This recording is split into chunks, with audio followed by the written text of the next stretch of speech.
Back my dear learners. आज हम फिर से आ गए हैं कुछ क्वेश्चंस के साथ। और आज का पहला क्वेश्चन, आपको स्क्रीन पे एक पिक्चर दिख रही होगी। पहले आपको ढंग से इस पिक्चर को देखना है। यू विल सी, आप यहाँ देखेंगे इस पिक्चर पे दो लोग हैं जो आपस में बात कर रहे हैं और शायद कुछ प्रोजेक्ट शेयर कर रहे हैं। और यहाँ एक डायलॉग दिया हुआ है कि you are in charge of the project, I am here if you need मी।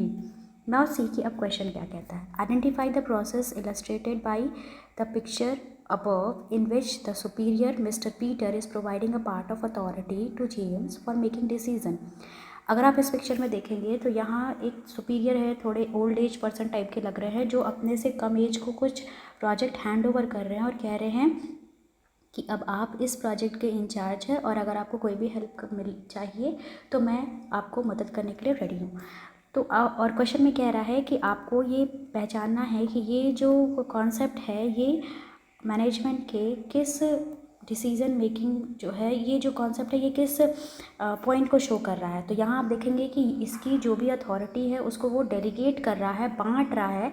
तो इसका सही आंसर होगा डेलीगेशन। अथॉरिटी नहीं होगी क्योंकि यहाँ पे ये अपना अथॉरिटेरियन रूप नहीं दिखा रहा है, रिस्पॉन्सिबिलिटी भी नहीं होगी।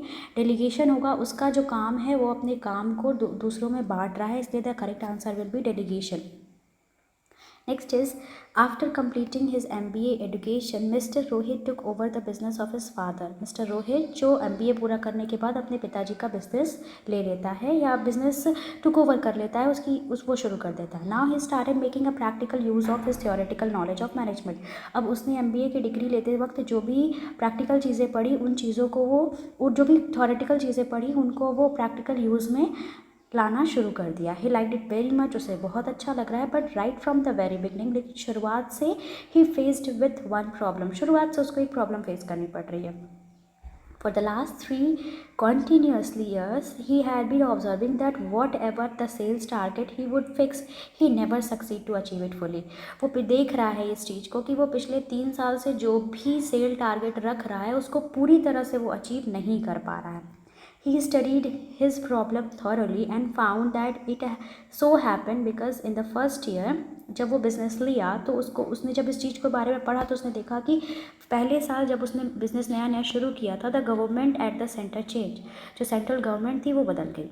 दूसरे साल क्या हुआ, there was a change in fashion में चेंजेस आ गए। और तीसरे साल क्या हुआ, several competing firms enter the market में कई सारे कम्पीटिंग फर्म्स आ गए थे।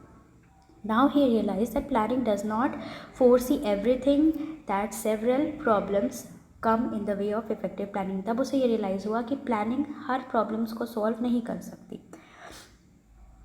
Identify the limitation of planning in the event discussed above. और आपको ये आइडेंटिफाई करना है कि जो भी इवेंट जो डिस्कस किया गया उसमें कौन सी लिमिटेशन थी प्लानिंग की।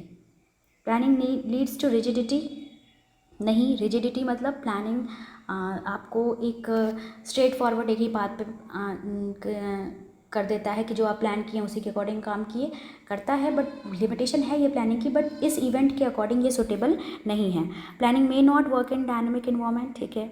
प्लानिंग रिड्यूसेस क्रिएटिविटी से भी यहाँ कोई लेना देना नहीं है। प्लानिंग इन्वॉल्व्स ह्यूज कॉस्ट की भी किसी तरह की कोई चर्चा नहीं की गई है। So the correct answer will be option B, planning does not work in dynamic environment. Dynamic environment means वैसा इन्वायरमेंट जहाँ फ्रीक्वेंटली चेंजेस आ रहे हैं, उस तरह के इन्वायरमेंट में प्लानिंग वर्क नहीं करता। आपने देखा कि रोहित ने बताया कि कैसे पिछले 3 सालों में चेंजेस आने के कारण उसके जो भी प्लान्ड सेल्स थे वहाँ तक वो पहुँच नहीं पा रहा था।